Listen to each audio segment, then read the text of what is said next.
মাছ মাংস বনোৱাৰে ৰেচিপি দি থাকে। আজি মই মিঠালাও আৰু আলু ৰেচিপি এটা দিম কেনেকৈ বনায়। এয়া মই মিঠালাও আৰু আলু কাটি লৈছোঁ এনেকৈ।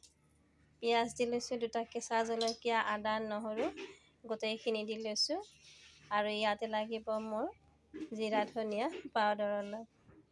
এতিয়া কেনেকৈ বনাম সেইটো দিম। এতিয়া তেলখিনি গৰম হৈছে, মই আদাখিনি ঢালি দিছোঁ।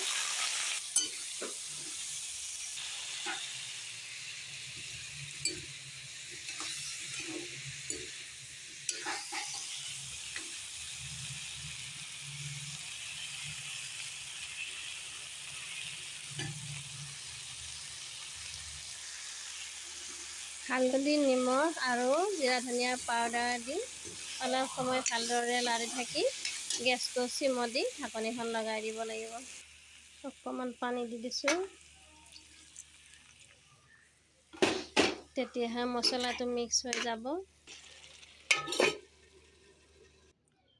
এতিয়া মই এইখিনি গাখীৰ লৈছোঁ। এতিয়া তৰকাৰীটো হৈ গ'ল।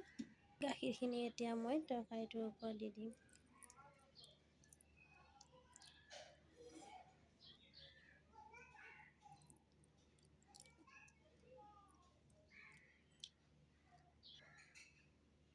হৈ গ'ল এতিয়া।